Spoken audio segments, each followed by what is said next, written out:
It didn't begin with police lights or a frantic 911 call. It began quietly, the way many unsettling cases do, with a security camera activating in the middle of an otherwise ordinary day.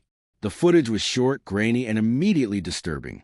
A man moved slowly through a residential yard in Lee County, Florida. He wasn't wearing shoes. He wasn't wearing clothes. There was no attempt to hide, no urgency in his movements. He walked as if he belonged there, as if the space had already accepted him. This wasn't a prank. It wasn't a dare. And it wasn't a one-time lapse in judgment. Within days, residents began seeing the same figure appear again and again on their screens.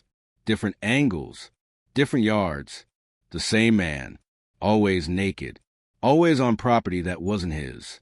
At first, people questioned what they were seeing. Cameras glitch, shadows distort. But as footage accumulated, doubt disappeared. Neighbors shared clips with each other. Screens were replayed. Timestamps were checked. The realization set in slowly, then all at once.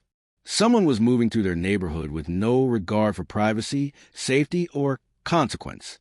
And he wasn't leaving.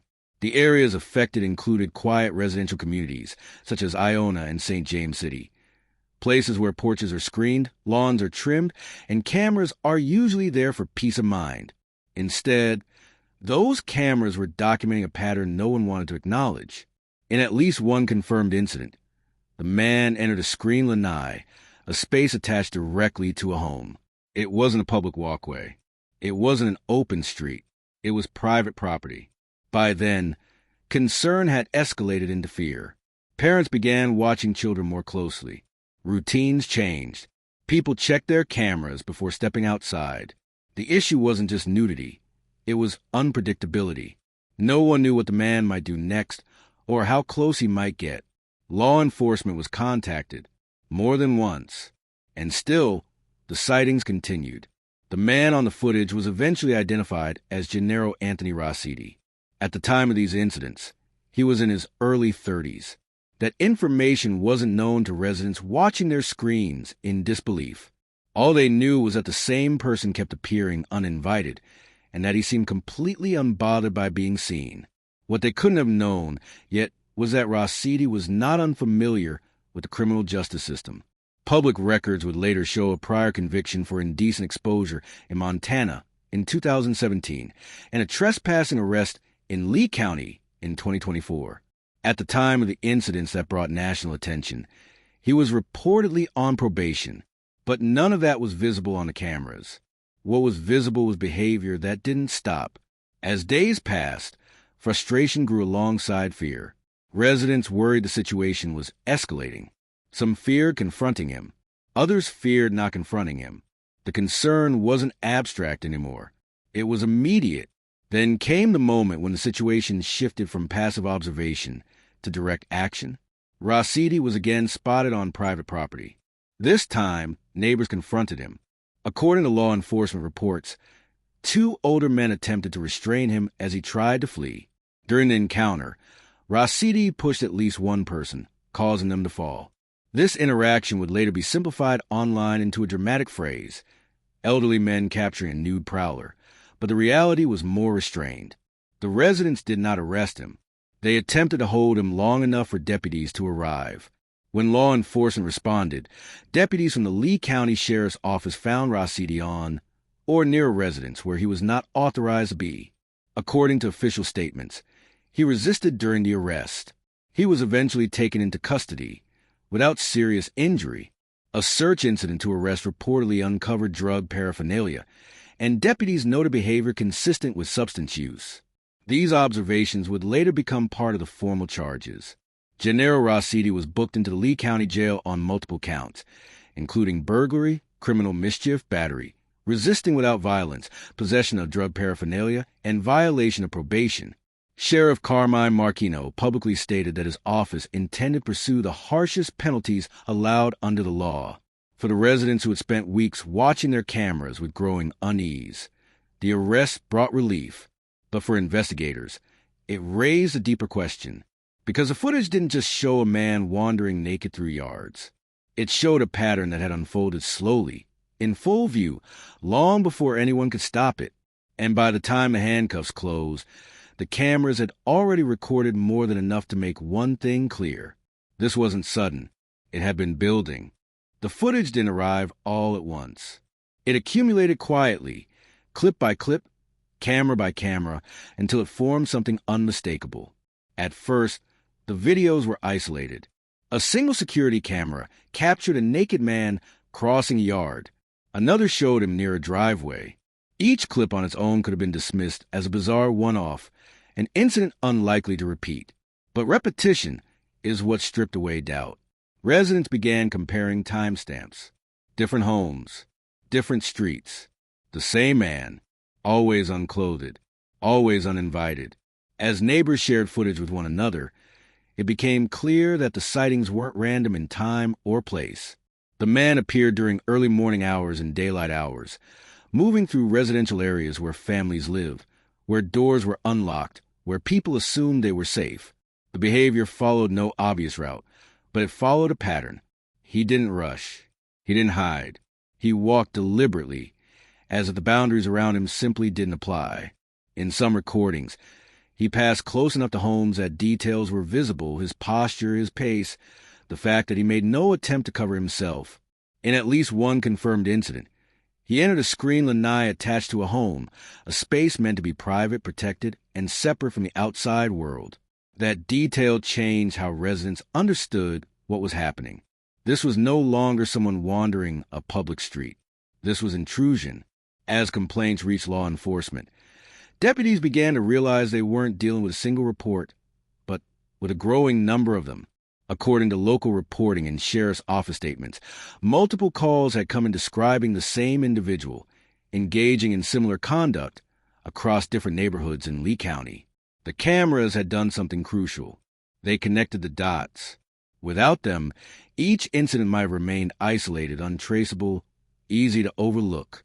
With them, a timeline began to take shape, one that showed repeated trespassing and escalating risk. Residents grew more uneasy as days passed without resolution. Some adjusted their daily routines. Others stopped allowing children to play outside unattended. Many began checking their cameras reflexively, not just at night, but throughout the day. The fear wasn't hysteria. It was uncertainty. No one knew whether the man was intoxicated, mentally unstable, or simply unconcerned with consequences. And no one knew whether his behavior would remain nonviolent. That uncertainty lingered until public records later revealed the man's identity. Gennaro Anthony Rossiti. Once identified, law enforcement learned that this was not his first interaction with the criminal justice system. Court records showed a prior conviction for indecent exposure in Montana in 2017. More recently, he had been arrested for trespassing in Lee County in late 2024 and was reportedly on probation at the time of the incidents captured on camera. These details reframed the footage. What residents had been witnessing was not a sudden breakdown or a momentary lapse in judgment. It was behavior consistent with prior offenses, behavior that had already resulted in legal consequences elsewhere. Still, for the people living in those neighborhoods, the cameras offered little comfort beyond documentation. The man continued to appear. Reports continued to come in. And then the situation escalated. On the day that would ultimately lead to Rossiti's arrest, he was once again seen on private property. This time, neighbors confronted him directly. According to law enforcement accounts, when Rossiti attempted to flee, two older men tried to restrain him. The confrontation was brief and chaotic. Rossiti resisted. At least one resident was pushed to the ground. The attempt to hold him was not an arrest, but an effort to prevent him from leaving before deputies arrived. This moment would later become the centerpiece of online videos, often framed as vigilantism or a dramatic citizen capture. In reality, it was a culmination of weeks of frustration and fear, brought on by repeated encounters that had gone unresolved. When deputies from the Lee County Sheriff's Office arrived, they encountered Rossiti on or near a residence where he was not authorized to be. According to official statements, he resisted during the arrest process. He was taken into custody without serious injury. During a search incident to arrest, deputies reportedly found drug paraphernalia. They also noted behavior consistent with substance use, observations that would later factor into the charges filed. What stood out to investigators reviewing the case was not just the arrest itself, but how visible the pattern had been leading up to it. The cameras hadn't missed anything. They had recorded a slow progression, one that unfolded in full view of the people affected by it, long before law enforcement could intervene. And once the footage was reviewed collectively, it became clear that the arrest wasn't the beginning of the case. It was a result of a pattern that had already been documented, shared, and endured. By the time Rashidi was placed in handcuffs, the neighborhood already knew his face. They had seen him too many times to forget it. The day Gennaro Anthony Rashidi was finally stopped did not begin as a coordinated operation. There was no task force, no perimeter, no warning to residents that it would be different from the days before it. It unfolded the same way the others had, through observation. Once again, Rashidi was seen on private property in a residential area of Lee County. By this point, the sight of him no longer caused confusion. It triggered recognition. Neighbors knew who he was. They had seen the footage. They had talked about it. Some had already contacted law enforcement more than once. What had changed was patience. According to law enforcement accounts, when residents encountered Rashidi that day, he attempted to flee. 2 older men tried to stop him, not to detain him formally, but to prevent him from leaving before deputies could arrive. The situation escalated quickly. Rashidi resisted. During the struggle, at least one resident was pushed to the ground. The encounter was physical but brief, driven less by confrontation than by urgency. The residents were trying to hold the situation together long enough for help to arrive. This was the moment that would later be condensed into headlines and thumbnails. But in real time, it was chaotic and uncontrolled. Someone called law enforcement. Deputies from the Lee County Sheriff's Office were dispatched to the area following reports of a disturbance involving a nude male trespassing and resisting residents. When they arrived, they located Rashidi on or near a residence where he was not authorized to be. According to Sheriff's Office statements, Rashidi did not immediately comply with commands. Deputies reported that he resisted during the arrest process. The resistance did not escalate to serious injury, but required physical control to bring the situation to an end. Once restrained, Rashidi was taken into custody. The moment marked a clear shift. For the first time since the sightings began, the pattern stopped moving. A search conducted incident to the arrest reportedly revealed drug paraphernalia. Deputies also observed behavior they described as consistent with substance use. These observations were documented and later included in charging decisions. Rashidi was transported to the Lee County Jail. For residents watching from their homes, the arrest brought relief, but it also brought clarity. The man who had wandered through their yards, entered private spaces, and appeared on their screens so many times was no longer anonymous or untouchable. He was now in handcuffs. As deputies processed the arrest, investigators began reviewing the case in full. That meant going back, not just to the confrontation that led to the arrest, but to everything that had come before it. Each report, each clip, each complaint. The footage collected from multiple residences became central to establishing the scope of the behavior. It showed repeated trespassing across different locations, not a single accidental entry. It showed consistency in conduct. It showed escalation from public areas into private, enclosed spaces. And it showed that the arrest had not come after a single incident, but after a sequence of them. Charges were filed accordingly. Gennaro Rashidi was booked on multiple counts, including burglary, criminal mischief, battery, resisting without violence, possession of drug paraphernalia, and violation probation. Each charge reflected a specific aspect of what deputies believed had occurred, based on physical evidence, witness statements, and recorded footage. Sheriff Carmine Marquino addressed the arrest publicly. He stated that his office would seek the harshest penalties allowed under the law, emphasizing the seriousness of repeated trespassing and the fear caused to the community. As news outlets began reporting the arrest, the footage that residents had shared privately became public. Clips circulated online. Bodycam segments appeared on platforms dedicated to law enforcement encounters. Titles focused on the most visually arresting element of the case. But the body camera did not capture the weeks leading up to that moment. It did not show the slow accumulation of fear or the repetitive nature of the sightings. It did not show parents changing routines or neighbors checking screens late at night. What it showed was the end, and in doing so, it obscured something important. Because when investigators looked at the case as a whole, they weren't just looking at a man restrained by deputies. They were looking at a documented pattern that had unfolded openly, repeatedly, and long enough for an entire neighborhood to recognize the threat before the system caught up. By the time Rashidi was processed into jail, the cameras had already told the story. The arrest had simply closed it. Once Gennaro Anthony Rashidi was booked into the Lee County Jail, the focus shifted from what neighbors had seen to what the records already knew. The arrest itself had stopped the immediate behavior. The paperwork that followed explained how it had been allowed to continue. According to booking and court records, Rashidi was charged with multiple offenses stemming from the incidents that had unfolded across Lee County. Those charges included burglary, criminal mischief, battery, resisting without violence, possession of drug paraphernalia, and violation of probation. Each charge corresponded to a documented action: unlawful entry, physical contact during the confrontation, resistance during arrest, and items recovered after he was taken into custody. The burglary charge was tied to his presence inside a screened lanai, an enclosed space attached to a residence, and legally considered part of the home. This distinction mattered. It elevated the case beyond simple trespassing and reflected how far his behavior had crossed into private space. The battery charge stemmed from the physical confrontation with residents, during which at least one person was pushed to the ground while attempting to stop him from fleeing. Law enforcement reports described the contact as intentional and unlawful, even if brief. The resisting charge applied to his actions once deputies arrived. According to sheriff's office statements, Rashidi did not comply immediately with commands and resisted efforts to place him into custody, though the resistance did not escalate into serious injury.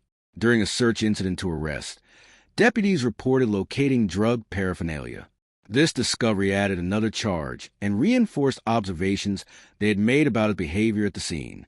Those observations were documented, not inferred, and later cited in official records.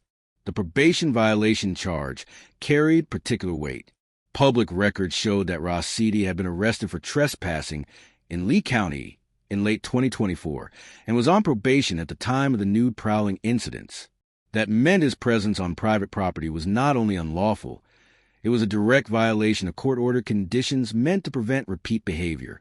When investigators reviewed his criminal history more broadly, another detail stood out. In 2017, Rashidi had been convicted of indecent exposure in Montana. While the offense occurred years earlier and in another state, it was relevant in establishing a pattern of conduct involving public nudity and unlawful exposure. This history did not determine guilt in the Florida case, but it provided context.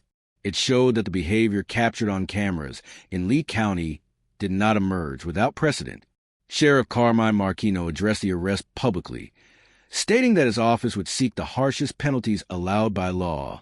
His comments reflected the department's position that repeated trespassing, unlawful entry into homes, and physical resistance pose a serious public safety concern.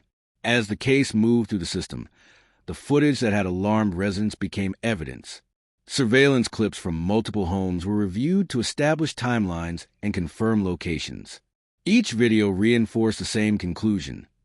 This was not a single lapse in judgment, but repeated conduct over time.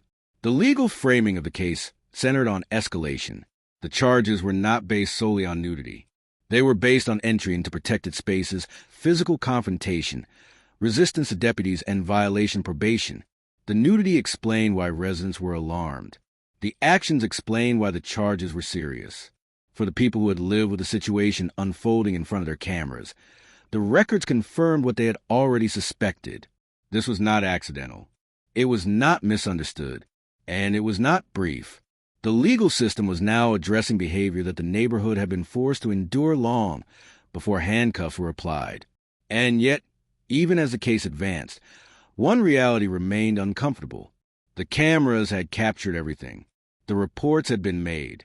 The pattern had been visible. By the time the charges were filed, the question was no longer what Rashidi had done.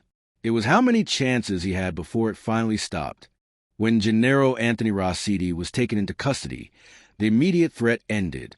The cameras that captured his movements went quiet, returning to their original purpose, monitoring empty driveways, still porches, and ordinary routines. But the impact of what had been recorded did not disappear. For residents in the affected Lee County neighborhoods, the arrest brought relief, but it did not erase weeks of unease. Many had spent days watching the same figure appear repeatedly on their screens, trying to understand behavior that made no sense and showed no sign of stopping. The footage had done what individual complaints could not. It created visibility. It connected incidents across streets and neighborhoods. It documented escalation. And it provided law enforcement with a record that could not be dismissed as misinterpretation or exaggeration. In public statements following the arrest, Sheriff Carmine Marquino emphasized the seriousness of the conduct and the department's intent to pursue the strongest penalties available under the law. His comments reflected a broader message to the community that repeated trespassing, unlawful entry into homes, and physical resistance would not be treated as minor disturbances. The case also illustrated how modern surveillance has changed the balance between private experience and public accountability. Without cameras, each incident might have remained isolated, difficult to prove, easy to minimize, and hard to connect. With them, a pattern emerged that could be reviewed objectively. This was not a situation reconstructed after fact. It had been unfolding in real time. As the case moved forward through the legal system, the focus remained on documented actions. Charges were based on where Rosidi went, what he entered, how he interacted with residents, and how he responded to deputies. His prior history, including a conviction for indecent exposure in Montana and a recent trespassing arrest in Lee County, provided context but did not replace evidence. The evidence stood on its own. For many viewers encountering the case through online videos, the story appeared to begin and end with a dramatic restraint and an arrest captured on camera. What those clips could not show was a slow build, the repetition, the uncertainty, and frustration that preceded that moment.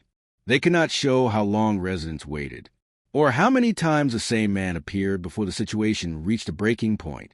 What the case ultimately revealed was not just the behavior of one individual, but the gap between visibility and response.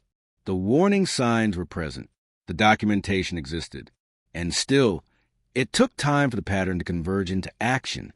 When the arrest finally happened, it felt sudden only because everything before it had been quiet. The cameras never missed him. They recorded patiently, without judgment, until the story could no longer be ignored. And when the footage stopped, it left behind a record that spoke for itself, showing not just how the incident ended, but how long it took to get there,